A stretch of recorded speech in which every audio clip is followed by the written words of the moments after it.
who's and what's and whys and wherefores. Here you'll find your what-nots and therefores. So come on along, let's find out what's going on. Where's and when's and who's and what's it's. No matter what your taste, you can trust it's the place where you can find all your new Disney news.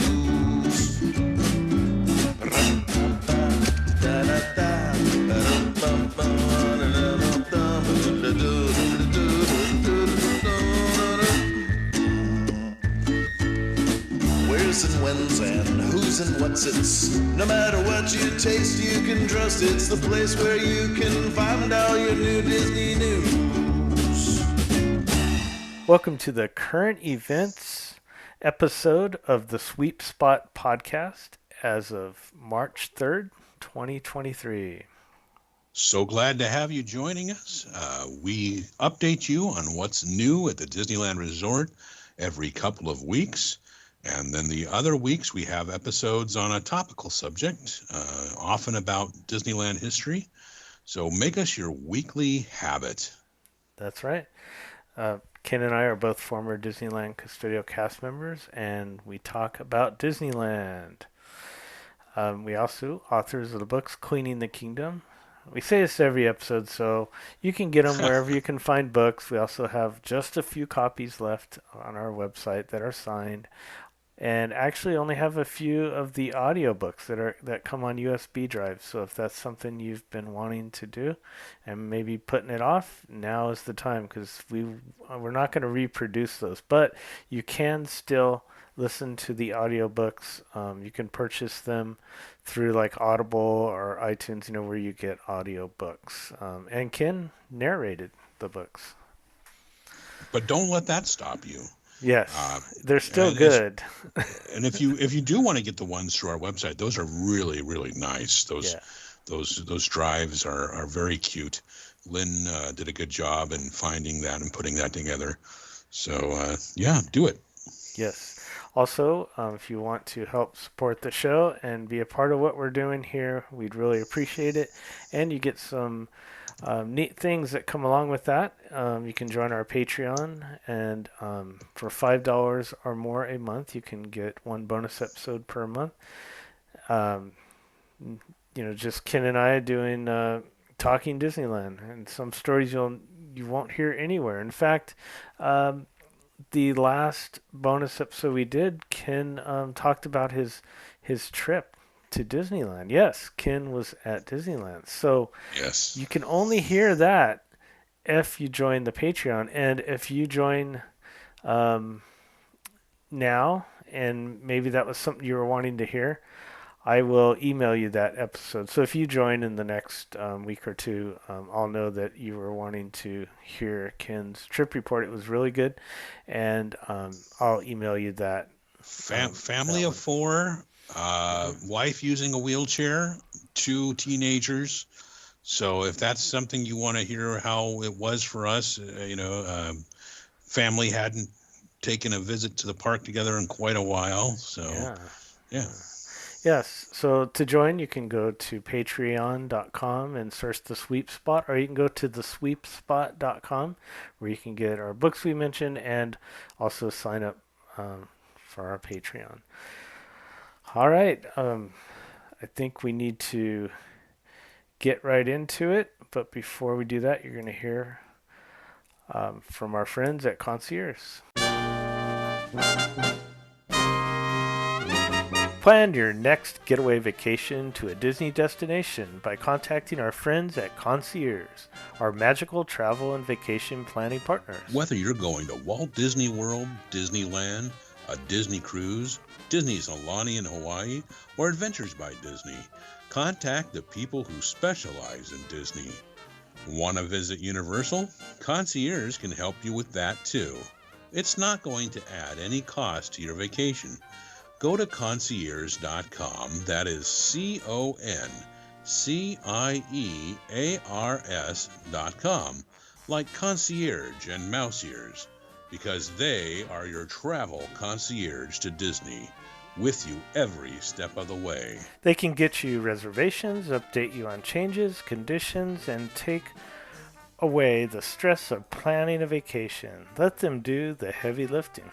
Want to have Lynn be your concierge? Email Lynn at lbarron@concierge.com. That's lbarron@concierge.com. Mention the sweep spot when you book a package with them, like a week on a Disney cruise or a hotel stay with theme park admission tickets, and get a special gift.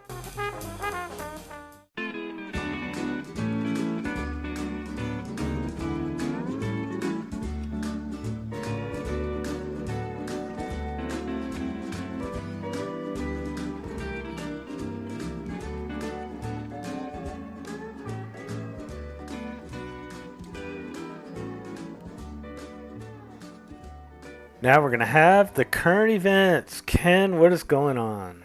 Well, Lynn, there's a lot to get to, but I first wanted to bring up one of our favorite guests, and one that's one of the most requested guests for the podcast, Jim Korkis.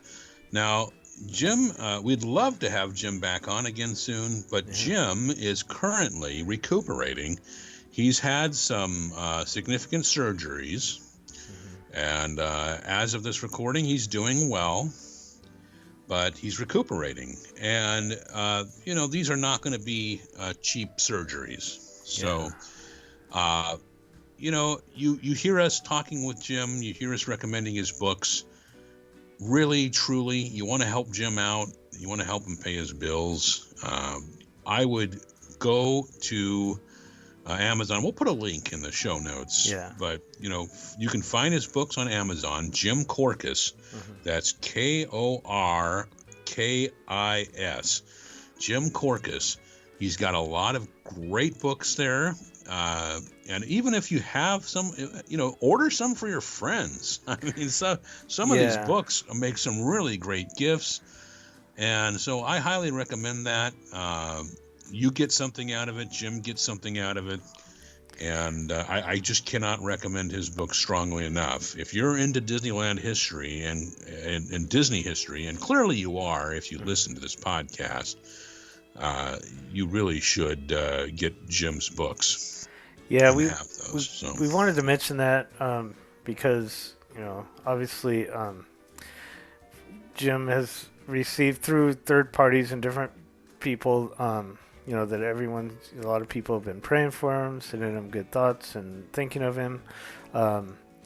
And a lot of people would do like a GoFundMe or something to help out with medical bills. But this is a way of doing that to support Jim. So we will have him back as soon as he's able, and that may be months from now. So really like to help Jim out, and like Ken said, we're gonna have a link to the Amazon to all his books, but really you could just search, like Ken said, anywhere on Amazon in the search box, just Jim Korkis, and you'll see all his books, and they're great, and we highly recommend every single one of them. So help Jim out, and you'll enjoy them also. And really, just being totally transparent, we would have had him back on already if he hadn't been going. We had it scheduled, one of them, yeah. We had it scheduled. So. Because we love having him on, and so we're looking forward to having him back on again. So, but just wanted you guys to know that, and wanted you to know how you can help Jim. Yes. So thank you so much, and you'd be getting something out of it too. So that would be great. Now, let's get on to what is current at the Disneyland Resort. And as Brady McDonald reported in the Orange County Register, Disneyland to drop Mickey and Minnie's Runaway Railway virtual queue, switch to standby line. And as the story says, Mickey and Minnie's Runaway Railway started using a standby queue. They started this on February 22nd. And it will only use a virtual queue when needed, according to Disneyland officials. Theme park visitors can check the Disneyland app to see if the Runaway Railway virtual queue is being deployed. Lightning Lane remains an option for visitors who want to skip the runaway railway line and are willing to pay an upcharge fee, which typically costs between $12 and $25 per person per ride. I want to clarify something about Lightning Lane. Yeah. Because if you've got Genie Plus, every reservation is called Lightning Lane. And some of those are, depending on the attraction, those are included in your paid Genie Plus usage.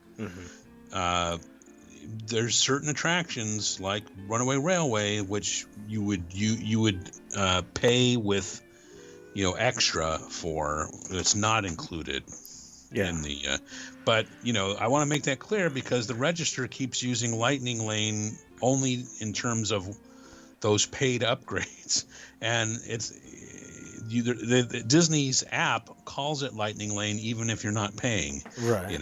So anyway, you've already paid for the Genie Plus, but anyway, Disneyland visitors were required to join a virtual queue or pay an individual Lightning Lane upcharge fee via the Disneyland app when Runaway Railway debuted, with no standby line available for the attraction. Before the change, virtual queue enrollments for Runaway Railway opened at 7 a.m. and 1 p.m. daily. And, of course, those would get snatched up instantly. I think on our recent trip, my family's recent trip, I think the longest wait we had was definitely for Runaway Railway. And that was using the virtual queue, because the virtual queue wasn't the boarding groups wasn't just to keep you from waiting. It was... it was a reservation to go and wait. That's what it was. So what's interesting about this is because when they switched over to a standby queue, like I just looked right now, it's 6:22 in California. 55-minute wait, but I checked it earlier today and it was 35. So for a brand new attraction that just opened, that's not bad. And it was a good weather day. With reservations being required, weather's not going to affect attendance as much. But because it used to be, you would just wake up in the morning, you'd go, oh, it's raining today, I don't want to go. And if you were an annual pass holder or a single day visitor, you were just like, I'll do it another time. But now if you've bought your tickets and you've reserved your day, it's like, I don't care if it's raining, I'm going to go, But, yeah, so it's interesting to see. They changed it? Why do you think they changed it? That's a very good question, and I don't know why. Well, there's two things, right? It's either the demand wasn't really needed, or the they had a lot of backlash. Like, people were not happy about the virtual queue situation. Say what? I just because I didn't do it at 7, I've got to wait until it's like, right. It might be, maybe this way they sell more of the paid Lightning Lane. Yeah, that was the other thing, is maybe they weren't selling hardly any of those. Like at Walt Disney World, the Guardians of the Galaxy attraction that's there at Epcot, that's fairly new, and they still are utilizing a virtual queue for that, from what I understand. So it's not like they're getting rid of virtual queues everywhere. It just seems this situation, for some reason, they got rid of it. Yeah, as cast members, I would say people might be reluctant to do this, and they might think only the attractions cast members would really know what's going on, or the guest relations. But if you find the right sweepers in the area, they can tell you, if it has to be a sweeper who's been there for a while, and it has to be a sweeper who cares, and they'll tell you, hey, the line tends to be shortest around this time of day, or this is how you use the app to get the most out of it. don't just assume that only the ride operators or guest relations will know. If you find the right cast members, like a sweeper, they'll be able to tell you. Sometimes they know more. Like you said, Yeah. they're out there observing all day long. So. Yeah. Oh yeah. All right. So laughingplace.com also covered that story. So if you don't get it at the register, you could get it there.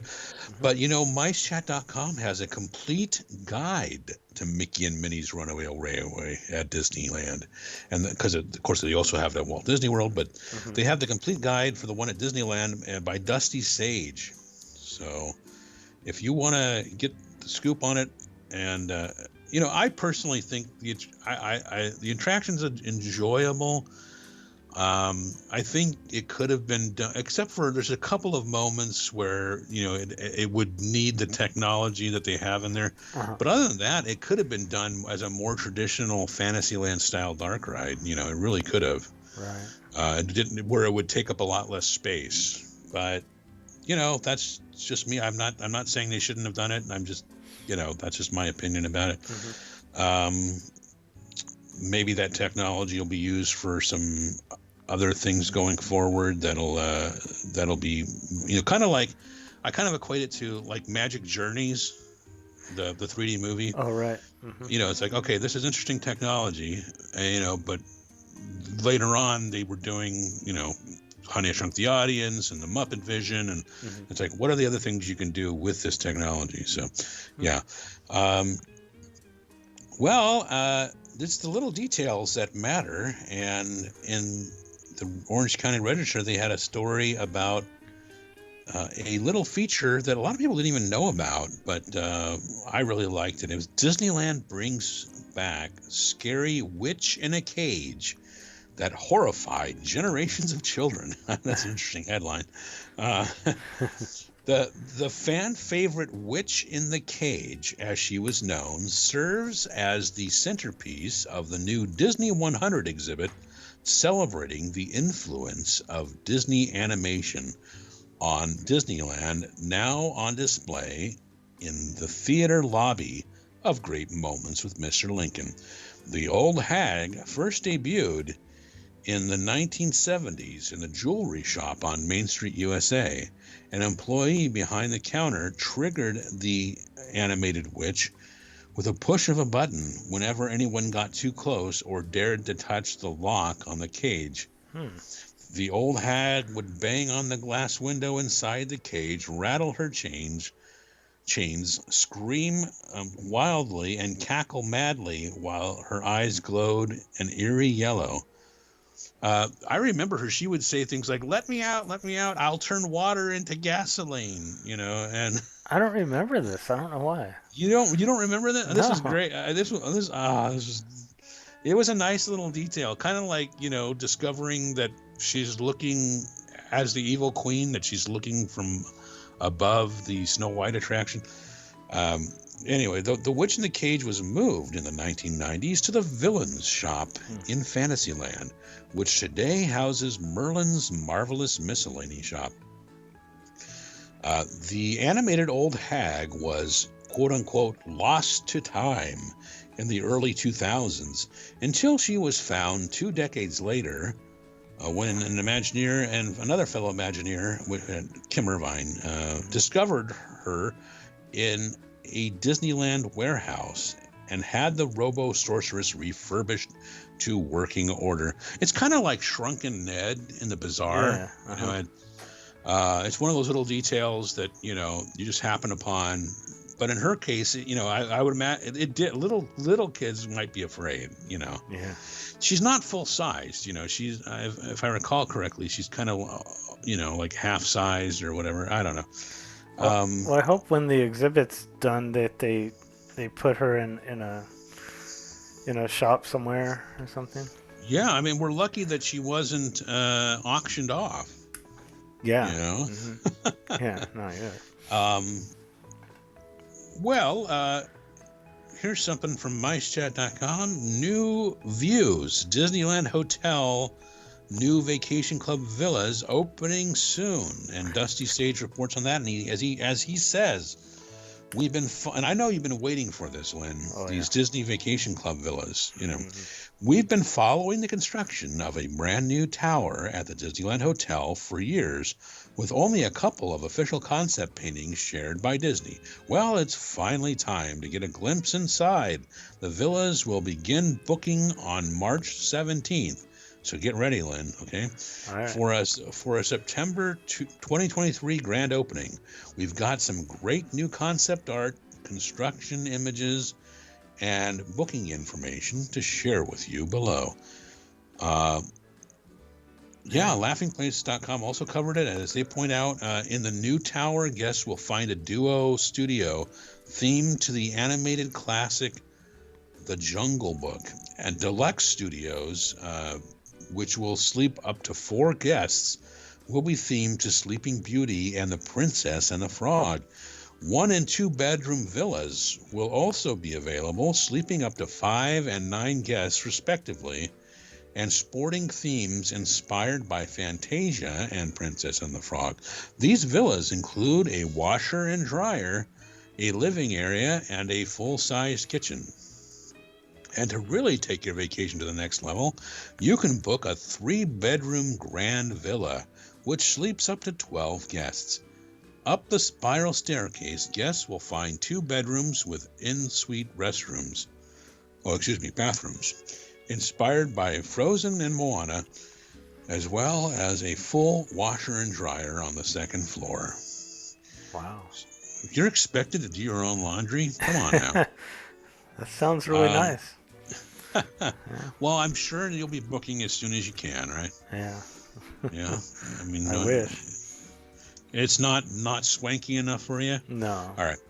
Well, speaking of affordability, how about a sandwich? Okay. Earl of Sandwich opens full-service restaurant in downtown Disney next to Pop-Up Shop.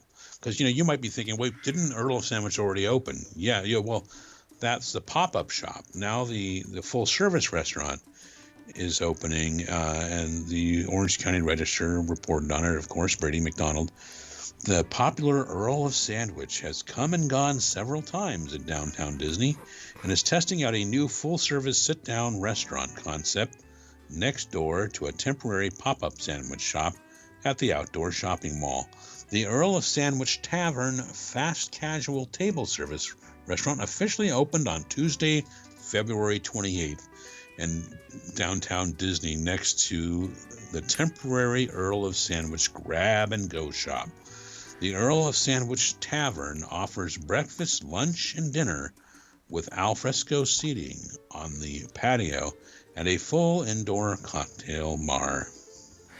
Yeah, it's kind of confusing at first, and then it dawned on me. Okay, I understand. They're not getting rid of what the sandwich menu that they're known for.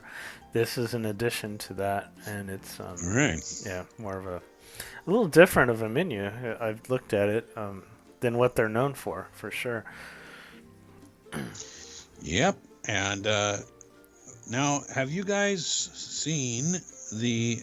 Any of you listeners, speak up through you can speak up through your phone to me, I guess. Have you seen the strange things in the air over the resort? No. Yes, there's a lot of interesting sights. And what they basically are is smoke rings. UFO over Disneyland? Mysteries solved of hovering black rings in viral videos. So the quickly dissipating smoke rings are a standard side effect of the flame effects used during nighttime spectaculars above Main Street, USA, and during World of Color, according to Disneyland officials. Yeah, they're just trying to cover up the truth. Yeah. We all know what's going on here. The truth is out there. The return of nighttime spectaculars after the extended pandemic closures of Disneyland DCA have made the rings more noticeable and popular fodder for social media postings. The strange sightings above Sleeping Beauty Castle, Splash Mountain, and the Incredicoaster aren't new. Disneyland fans have noticed the smoke rings for years, particularly on dewy nights. Not Huey and Louie nights, only on Dewey nights. So, For years, huh? I've never seen this or even heard of this. Yeah, I've seen them, and then I just kind of forget about it, and then it pops up again. Oh yeah, that's right. Because it's like, what is this? People are like, what is this? And it's like, well, it's a smoke ring. There used to be really small ones that would happen with the Fantasmic show. Maybe if I saw them, I would go, oh yeah, those. But well, these ones have been much more substantial than the ones that would occasionally happen with Fantasmic. But it's quite a sight to see. It's like, what the heck is that? That's pretty interesting. Well, why don't we sing about it? Disneyland brings Marvel-themed Rogers the Musical to Hyperion Theater this summer. See, some people thought it was going to be Hercules. I don't know why people thought that. Hercules is an older movie, and it's not, I don't know. Right when I heard the English accent, female, and there was something else. You were thinking Mary Poppins. I was thinking this. I thought, why wouldn't they? But yeah. Okay, go ahead. Maybe Sherry Bobbins, which is a completely original character, like Ronald Muck and Ricky Rouse. Yeah. Okay. So what's happening, according to the Register? Disneyland will bring a Broadway musical based on Marvel's superhero Captain America to the Hyperion Theater this summer for a limited run at DCA. A short 18-second video clip posted to social media by Disney Parks shows a woman in a red hat with a red, white, and blue ribbon looking at a Rogers the Musical playbill before walking into the Hyperion Theater at DCA. So, well, that doesn't mean anything. No, so have you seen Hawkeye, the show on Disney the Plus? Last episode of MASH ended the anniversary was 40 years ago? Whatever. No, have you seen the Marvel Hawkeye? Well, isn't that the Marvel Hawkeye? Yes. Okay. Yes. No. You know what? I don't dislike Marvel. I just haven't seen much of it at all. Okay, so I didn't think you did. So there's a part in first episode. So if people haven't seen it, you can see the first episode. You don't have to watch it all, just to understand what's going on and why they're doing this. It's sort of a like a spoof on the Avengers kind of thing. And Hawkeye, in the first episode, he goes to this musical, and he's sitting in the audience, and they're doing this musical, and it's, the Avengers, and they're on stage singing, and it's sort of like a not mockery, but kind of a funny thing, and he's like, oh boy. But anyways, that's kind of why they're doing this. And right when people saw this, and I was thinking this myself, when I saw the episode, I went, that would be perfect in Hyperion Theater, and I think a lot of people said that, and here we go. But they did say it's for a limited time, so I don't know what that means. How limited? When you get down to it, isn't everything for a limited time? True.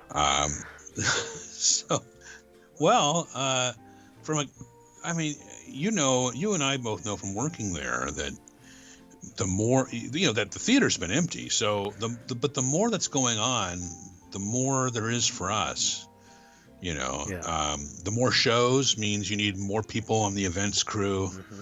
So more people in custodial are needed, more hours are needed. That's they're good for the guests too, because when you have a show going, that's a good thing. It's more for the guests to do, more for us to do. Yeah. Yep. Disney Live Entertainment is auditioning actors, singers, and dancers for a new limited-run Broadway caliber theater production in the Hyperion Theater at DCA. The new show will be written by Tony nominee Hunter Bell, with music by Grammy winner Christopher Lennertz. Bell wrote the book for Villains Tonight on the Disney Cruise Line, according to Broadway World. Lennertz served as music director on Disneyland's new Wondrous Journeys fireworks show. It's not a fire. It's a show with fireworks. But anyway, Frozen live at the Hyperion was the last show to play at the Hyperion before the theater went dark in 2020 during the year-long pandemic closure of DCA and Disneyland. The theater has stood vacant since the parks returned in 2021. It's probably a really good break area, Right. Yeah. You would think, unless you get in trouble for being in there, which I could see. Nowadays, yeah. Yeah. So Dusty Sage covers that at Mice Chat. So again, as always, we'll have links to all of these stories at our current events show notes section of the website at thesweepspot.com. So, you can catch up on all of it there if you care to read all the details. Now, here's some more entertainment news in Disneyland from the Register. More than half of Disneyland's Magic Happens parade performers return after a 3-year break. Well, that's good. They've got more than half of the roles filled there. Okay. I think they've actually filled all the roles, but a lot of them are returning performers that were there because, they just barely had this thing going. Like it says here in the story, the Magic Happens parade that ran for only a couple of weeks before the pandemic shuttered the Anaheim theme parks for more than a year will make a long-awaited return engagement on, well, it already has. It made its return engagement on February 24th. That was supposed to. They got delayed because of the rain. You'll hear more about that. But the Magic Happens includes parade floats featuring characters from Moana, Coco, Frozen, Cinderella, Sword in the Stone, The Princess and the Frog, and Sleeping Beauty, all led by Mickey Mouse. LaughingPlace.com also covers that story. They said that the planned return of the Magic Happens parade to Disneyland didn't go quite as planned, with Friday and Saturday's performances being canceled due to inclement weather. Still, for many performers in the parade, it feels like a homecoming, because we actually had some rain in Southern California and everybody freaked out. It got pretty cold in some places, and even there's video online of quote-unquote snow falling at Disneyland. Yeah, I heard. It was, people debate, is that actual snow or whatever. I don't know what that term is. Gruel. It's not gruel. It sounds like gruel. I don't know.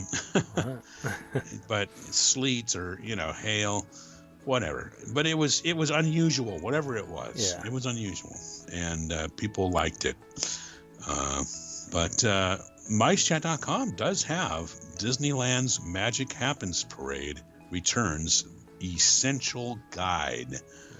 And so if you want all the details about that, you can click through from our show notes and get that.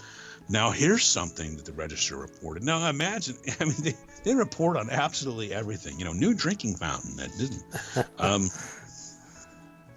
Disneyland quietly removes controversial lyric from new parade soundtrack. Now, controversial lyric. What could it have been? Yeah. Well, Disneyland has quietly cut a reference to the Zippity Doodah song from the soundtrack of the Magic Happens parade that returned in late February after a 3-year hiatus.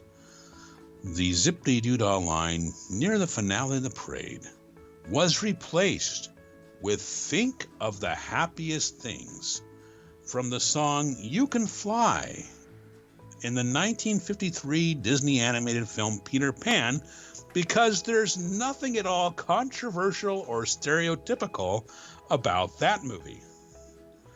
No. Not at all. Wow. Good choice of replacements. Now, there was a group that wasn't very happy about they did not like Think of the Happiest Thoughts. There's a group called the Depressed Americans for Medicine and Nutrition. What? I made that up. Oh, okay. Depressed Americans for Medicine and Nutrition. They weren't happy. Just think of a happy thought, easy for you to say. Okay. Right. Magic Happens remains largely unchanged from the parade's 2020 debut, aside from the removal of Zippity Doo of the Zippity Doo-Dah reference. I don't even know if I should be saying that, the name of the song. It's an Oscar-winning song, by the way. Not anymore. Aside from that, they're going to take it back, yeah. Removal of the Zippity Doo-Dah reference and a few minor costume and choreography adjustments, such as the addition of twerking. No, I added that last part. The Zippity Doo-Dah, because that won't offend anybody. The Zippity Doo-Dah song was cut from the music loop played in Downtown Disney in 2020 and from the soundtrack of King Arthur Carousel in 2021. What's I guess this is probably a deeper conversation. I don't understand. I know like the movie and it's attached to the movie, but it's still a good song. There's nothing wrong with the lyrics of the song, right? No comment. Okay, no. Apparently, I haven't dived too deeply into it, but apparently, there's people who try to make a connection between the title of the song and some negative stuff. You know. All right. I guess if we all look for negative, we're gonna find it in everything. Moving on. No comment. Okay. Think of the happiest thoughts. Okay. And something that's completely uncontroversial, and sorry to bring this to you, but I think it's important to mention these things when they happen. Arizona hairstylist jumped from Disneyland garage in suspected suicide, police say. This was reported in the Orange County Register, and it was from Brady McDonald. Marnie Schoenfield, 46, of Scottsdale, Arizona, died Saturday night, February 18th, after she jumped or fell from a parking structure at the Anaheim Theme Park Resort, according to Orange County Sheriff Scott Steinley. Anaheim police officers responded at 6:50 p.m. to the Mickey and Friends parking structure, where they found Marnie Schoenfield on the ground. Officers worked to keep her alive until paramedics arrived and took her to a hospital where she was pronounced dead. The circumstances of the death are under investigation, according to Anaheim Police Sergeant Jonathan McClintock. In December, a man from Huntington Beach jumped to his death from the same structure. Other incidents have occurred at the park, at the parking structure, including in 2010 and 2016. They say if you have any information, you can call the Anaheim Police Detectives at 714-765-1900. LaughingPlace.com also covered it. They point out that the 7-story Mickey and Friends parking structure was the largest parking structure in the United States when it opened in 2000 and was one of the tallest buildings in Anaheim, California. Tragically, these deaths are not the first time someone has died after leaping or falling from the structure. Previous incidents took place in 2010, 2012, and 2016. The National Suicide Prevention Lifeline can be reached by dialing 988 or 800-273-8255. So again, the simplest one is 988. Just like 911, we'll dial 988. It is available 24 hours a day, 7 days a week. For those experiencing a mental health crisis, the Lifeline currently serves TTY users either through their preferred relay service or by dialing 711, then 988. And you and I know, I think most people do know somebody. And, people say, well, why there? Why? But people aren't, they're usually not thinking rationally, Right. We don't know what's going on. There could have been, it could have been any number of things. It's very, very sad. And I would just urge anyone who, use that phone number if you need it, because we want you to stick around with us. Okay. So Disneyland will party like it's 1955 with Throwback Night tribute to the park's opening. The 1950s and 1960s Throwback Night after-hours parties will take place on April 18th and 20th at Disneyland. So get your taxes filed and go party, right? Tickets for the Disneyland After Dark events go on sale. Well, they're already on sale. They went on sale February 21st for Magic Key annual pass holders and on February 23rd for the general public. The separate admission events feature specialty-themed entertainment, character meet and greets, photo op backdrops, food and drinks, collectible merchandise, commemorative keepsakes, and unlimited PhotoPass digital downloads, along with select rides and shows. Throwback night includes Fantasy in the Sky fireworks that pay tribute to the 1957 pyrotechnics show, 1950s and 1960s dance parties with live bands and DJs, photo backdrops of Skyway and other Yesterland attractions, nostalgic characters, and 1955-inspired snacks. Pre-party mix-in starts at 6 p.m. each night, with a private event running from 9 p.m. to 1 a.m. each evening. No theme park reservations are required to attend the separate admission events. Parking is not included. So, sounds like fun. Yeah. Those 9 to 1, that's, 4 hours, but I don't know. I mean, if it sounds like something that you'd be into, why not?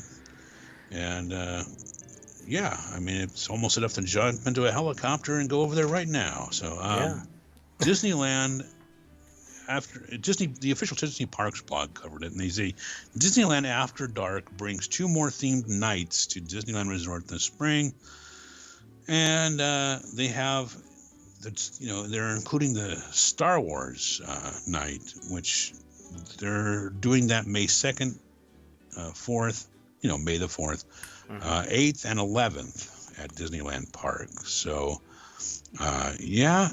it's good to be mindful of these when you make your normal hour reservations.